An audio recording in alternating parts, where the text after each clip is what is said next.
Salonique, la 13 de mars 1913. Je suis arrivé à la porte de la ville. Salonique paraît tant belle d'ici. Mais moi, je pense constamment à Marie. Ah, Marie. Η ξενάγηση στο λιμάνι της Θεσσαλονίκης είναι από τις αγαπημένες μου. Άραγε ποιον ιδιόρυθμο τύπο έχω να ξεναγήσω σήμερα? Αξιωματικός του Γαλλικού στρατού του Πρώτου Παγκοσμίου Πολέμου. Σοβαρός άνθρωπος. Bonjour, monsieur. Bonjour. Capitaine François Genet. Ξεναγός Θεσσαλονίκη. Έτοιμος για την ξενάγηση? Bien sûr. Πάμε. Το λιμάνι, αγαπητέ Φρανσουά, είναι αυτό που καθορίζει την πόλη από τη γένεσή της. Η Θεσσαλονίκη είναι το λιμάνι της.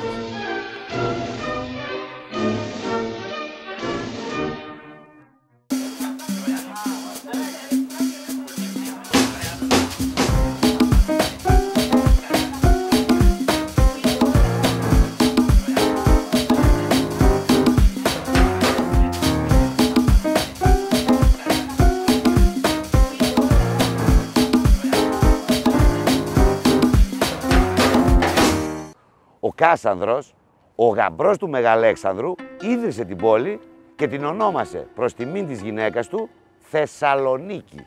Βέβαια δεν χρειάζεται και ιδιαίτερη διορατικότητα για να καταλάβεις ότι η περιοχή ήταν και είναι περιοχή φιλέτο. Το 324 μετά Χριστόν, ο Μεγάλος Κωνσταντίνος ξαναφτιάχνει από την αρχή το λιμάνι, γιατί του φάνηκε μικρό και δεν χωρούσαν τα καράβια του, δηλαδή 200 γαλέρες και 2.000 εμπορικά πλοία. Το λιμάνι γίνεται βασικός μοχλός για την ανάπτυξη της πόλης τόσο σε οικονομικό αλλά κυρίως σε πολιτισμικό επίπεδο. Κατά τον 14ο αιώνα η Συμβασιλεύουσα είχε τέτοια πνευματική ανάπτυξη που λένε ότι έβαζε κάτω ακόμη και την Κωνσταντινούπολη. Ο 14ος αιώνας έχει περάσει στην ιστορία ως ο χρυσός αιώνας της Θεσσαλονίκης. Μόνο που δεν κράτησε και πολύ ο θρίαμβος. Με το λαό εξαθλιωμένο από τις εμφύλιες έρηδες μεταξύ ζηλωτών και άλλων θρησκευτικών ρευμάτων, η Θεσσαλονίκη περνά στα χέρια των ενετών. Έτσι, στις 29 Μαρτίου του 1430 καταφθάνει αγριεμένος ο Μουράτ ο Δεύτερος και η Θεσσαλονίκη βέβαια υποκύπτει στην Οθωμανική υπερδύναμη. Οι Τούρκοι, γνωρίζοντας πολύ καλά τη δυναμική του εβραϊκού πληθυσμού, άνοιξαν διάπλατα τις πόρτες στους διωγμένους από την Ισπανία Σεφαρδίτες Εβραίους.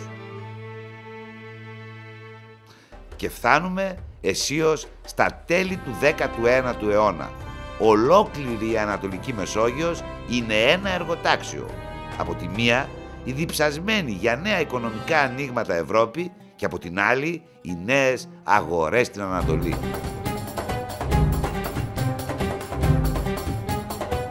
Ο εξυγχρονισμός ήταν μονόδρομος για τους Οθωμανούς. Γιατί για να μπεις στον οικονομικό και όχι μόνο ανταγωνισμό, χρειάζεσαι υποδομές, λιμάνια, σιδηροδρόμους, τα περίφημα μεγάλα έργα. Και επειδή όπου ακούς μεγάλα έργα υπάρχουν και μεγάλα συμφέροντα, ο συναγωνισμός και ο ανταγωνισμός ήταν αδυσόπιτος. Όπως και σήμερα δηλαδή. Στα λιμενικά έργα, πρωτοπόρος εκείνη την εποχή ήταν η Γαλλία, η οποία δεν έφτιαχνε απλώς τα λιμάνια, αλλά εξασφάλιζε και ειδικά προνόμια μέσα από μακροχρόνιες συμβάσεις. Η Μασσαλία ήταν ένα λιμάνι μοντέλο για πολλές περιοχές της Μεσογείου.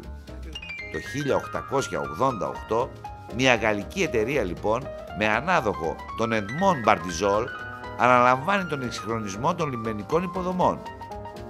Το σχέδιο περιλαμβάνει την επέκταση της παλιάς προκυμαίας, την κατασκευή ενός νέου προβλήτα, μιας σιδηροδρομικής γραμμής, ενός σιλό δημητριακών και κάποιων αποθηκών.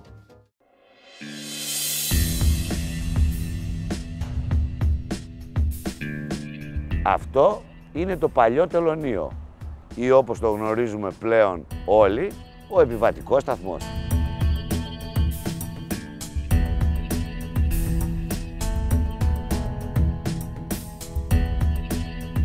Θεμελιώθηκε το 1910 από τον Υπουργό Οικονομικών των Νέων Τούρκων Τζαβίτ Μπέι.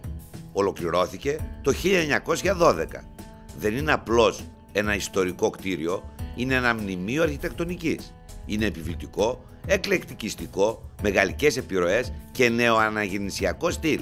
Όλα αυτά σε ένα. Αντίστοιχα κτίρια υπάρχουν στην Κωνσταντινούπολη, στην Αλεξάνδρεια, στη Σμύρνη.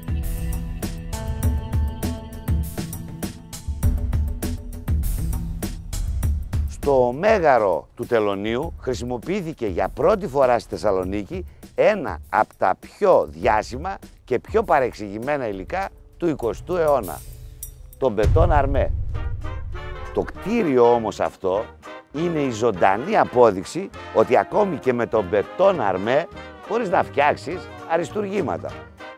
Αρκεί να έχεις μεράκι και φαντασία, όπως ο θεσσαλονικιός μηχανικός Ελί Μοδιάνο. Σήμερα το κτίριο αυτό είναι απλώς αφημένο στην τύχη του και περιμένει να λειτουργήσει ξανά. Ας ελπίσουμε ότι θα καρποφορήσουν σύντομα οι προσπάθειες του Οργανισμού Λιμένος Θεσσαλονίκης για να διασωθεί το μνημείο από τη φθορά του χρόνου και να ξανανοίξει τις πόρτες του.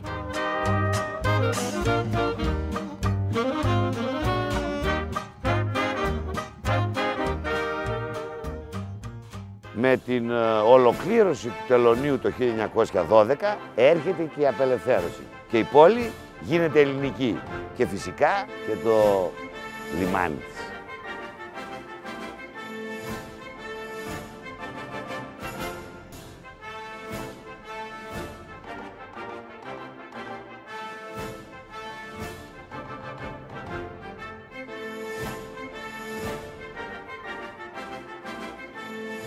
Αμέσως μετά την απελευθέρωση της Θεσσαλονίκης το 1912, ο Διευθυντής των Οικονομικών Υπηρεσιών της Μακεδονίας, Γιώργος Κοφινάς, είχε ένα μεγάλο όραμα.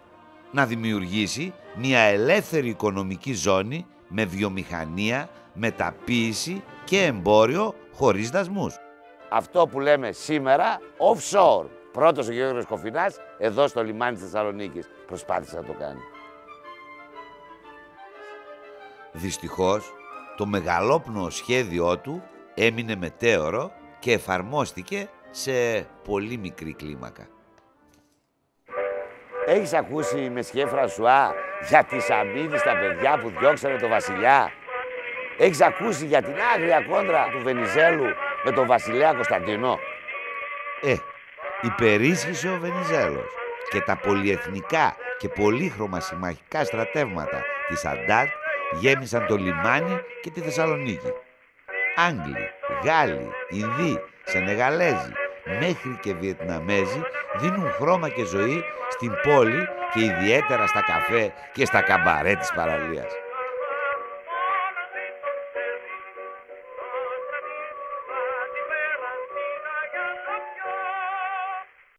Το 1922 ο ερχομός των εκατοντάδων χιλιάδων προσφύγων από τη Μικρά Ασία ήταν από τις δραματικότερες σελίδες στην ιστορία του λιμανιού. Στην τραπεζούντα ήμασταν αγάδες.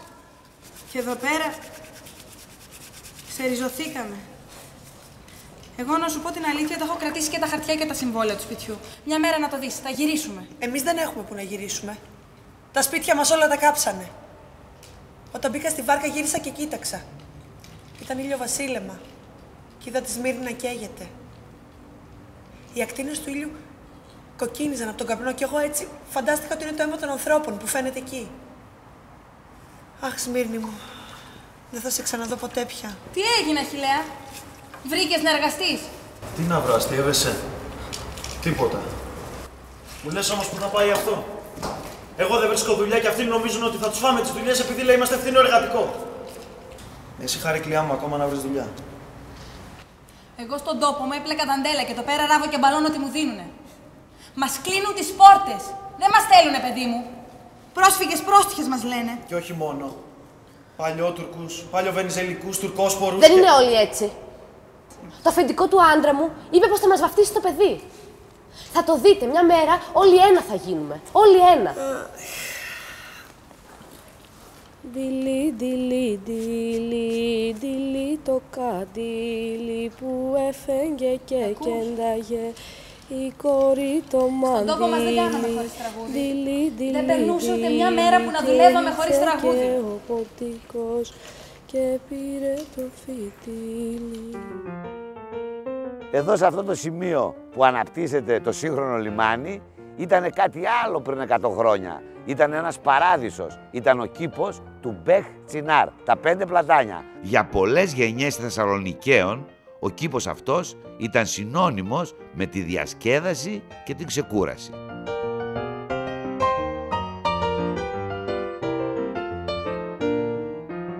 Φαντάσου Μεσχέ Φρανσουά, εδώ σε αυτό το σημείο, πλατάνια, λουλούδια, τρεχούμενα νερά, ένας μικρός παράδεισος δίπλα στο λιμάνι, όπου βέβαια έβρισκαν καταφύγιο εδώ οι ρομαντικοί της εποχής και βέβαια τα ερωτευμένα ζευγαράκια.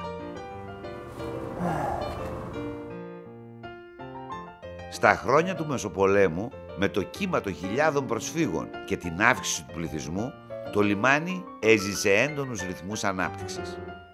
Η αποθήκη αυτή κτίστηκε το 1927 προκειμένου να καλύψει τις αυξημένες ανάγκες της ελευθέρας ζώνης. Κόστισε 22.000 χρυσές λίρες Αγγλίας. Και είναι ένα από τα μεγαλύτερα κτίρια και το ψηλότερο εδώ στις λιμενικές εγκαταστάσεις.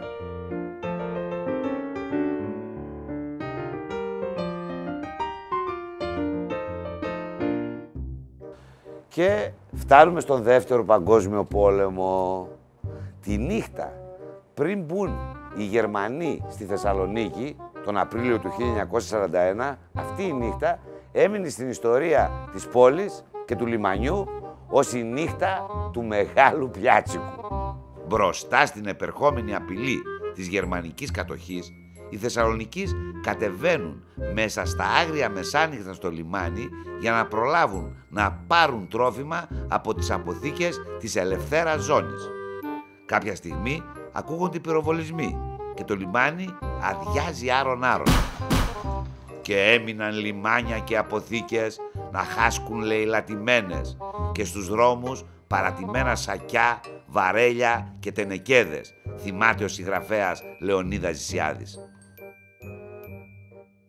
Προτού φύγουν οι Γερμανοί, ανατείναξαν όλες τις εγκαταστάσεις του λιμένα, από τον κυματοθράφστη, τους κρυπηδότυχους όλους, τις αποθήκες και βύθισαν πλοία στους διάβλους εισόδου και εξόδου του λιμένα, ώστε να μην μπορούν να πλησιάσουν συμμαχικά πλοία.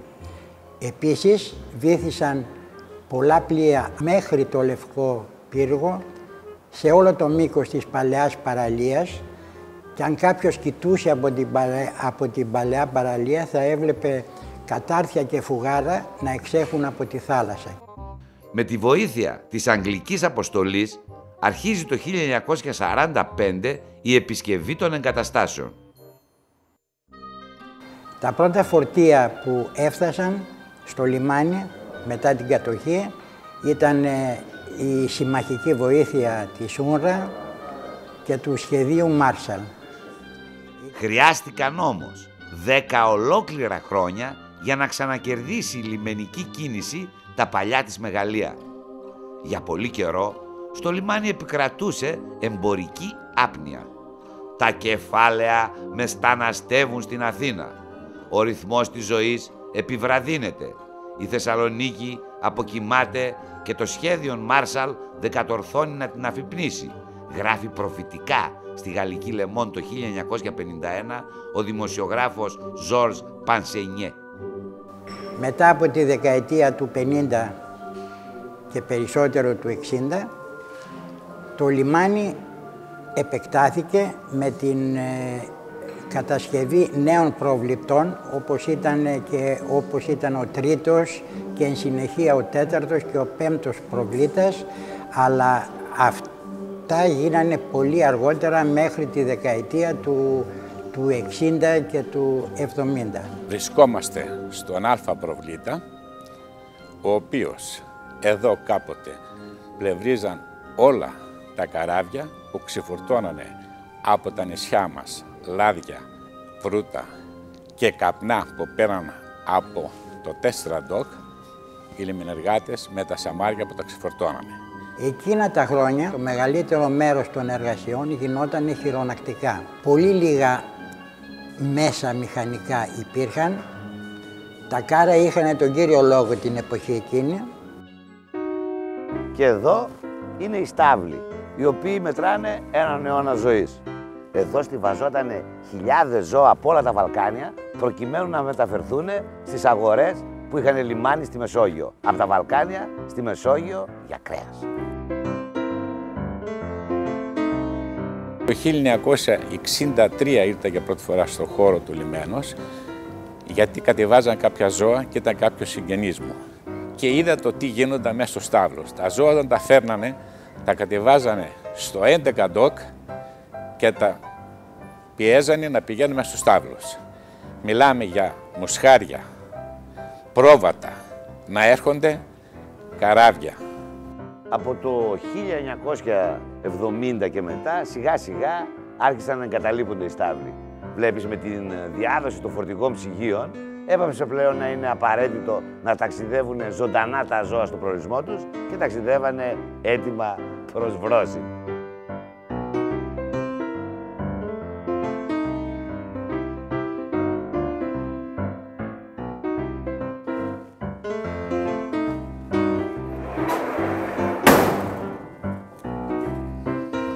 Μη μας φύγει για κανένα ζώο, αγαπητέ μου.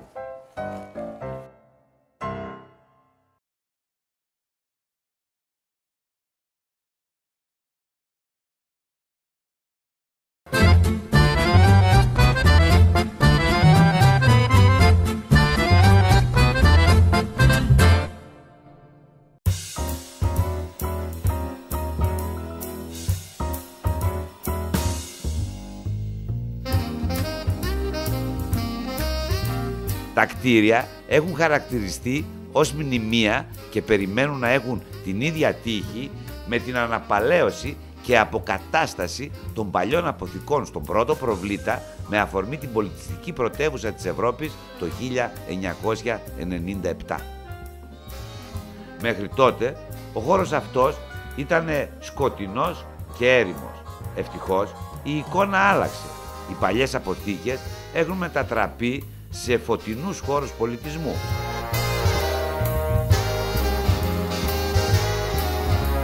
Το Μουσείο Φωτογραφίας, που εκτός από τις θαυμάσιες εκθέσεις του, προσφέρεται και για εξαιρετική θέα για καφεδάκι. Το Μουσείο Κινηματογράφου, που εδρεύει εκεί που χτυπάει η καρδιά του φεστιβάλ. Το πολύ δραστήριο Κρατικό Μουσείο Σύγχρονης Τέχνης, καθώς και οι αίθουσες προβολών και συνεδρίων συνθέτουν αυτό που λέμε πολιτιστικό πάρκο μητροπολιτικής κλίμακος. Και το Νοέμβριο εδώ γίνεται της τρελής. Είναι το φεστιβάλ κινηματογράφου. Κάτι σαν Κάνες.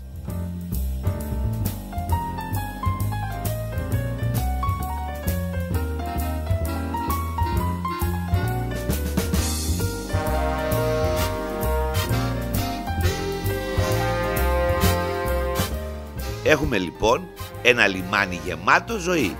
Από τη μία ο πολιτισμός και από την άλλη η οικονομία, που είναι και αυτή ένας χρήσιμος αλλά κάπως ακριβός πολιτισμός. Το λιμάνι της Θεσσαλονίκης στην καρδιά της πόλης. Σταθερή και διαχρονική αξία, όχι μόνο για την πόλη αλλά για τη χώρα μας. Από αυτό το χώρο διακινούνται 7 εκατομμύρια τόνοι ετησίως συμβατικού φορτίου, 350.000 κοντέινερ, διέρχονται χιλιάδες άνθρωποι, διακινούνται οχήματα, εμπορεύματα, προϊόντα από και προς τη Βαλκανική και την Κεντρική Ευρώπη.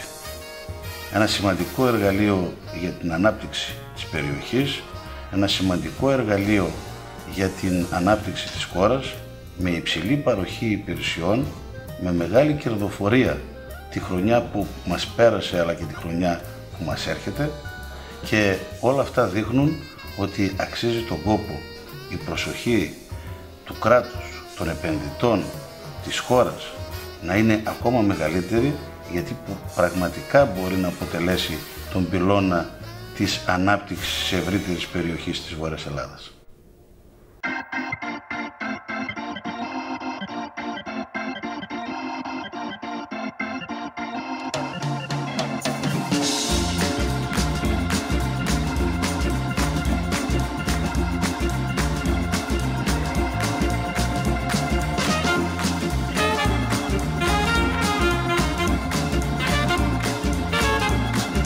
Το λιμάνι είναι μια μηχανή που δουλεύει νύχτα μέρα, μέρα νύχτα, ασταμάτητα.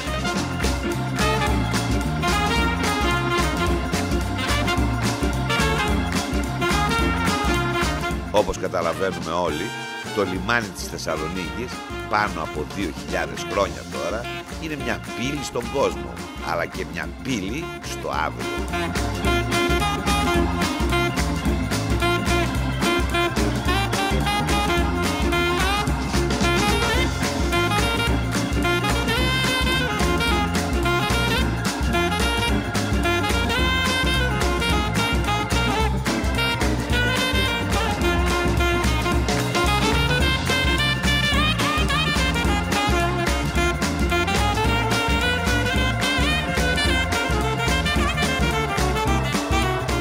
Λοιπόν, ήταν μια σύντομη ξενάγηση στο λιμάνι της Θεσσαλονίκης. Ελπίζω να σας ευχαρίστησα.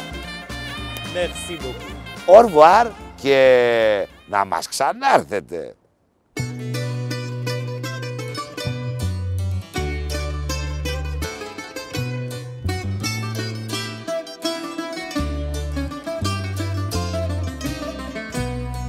Δίπλα το λιμάνι, πίσω τα σφαγεία,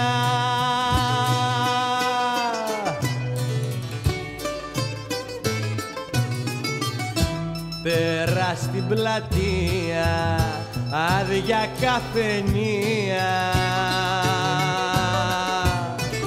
πέρα στην πλατεία άδεια καφενεία.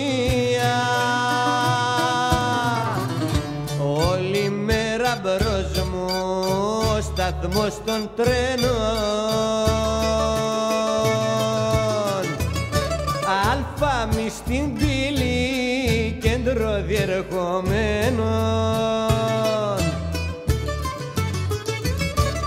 αλφάμι στην πύλη κέντρο διερχομένων.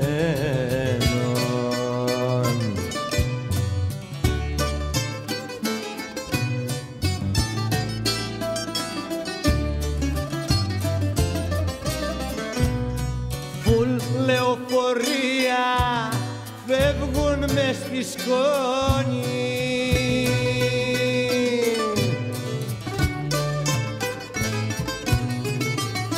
πίσω μας καράβια ελεύθερα ζώνη,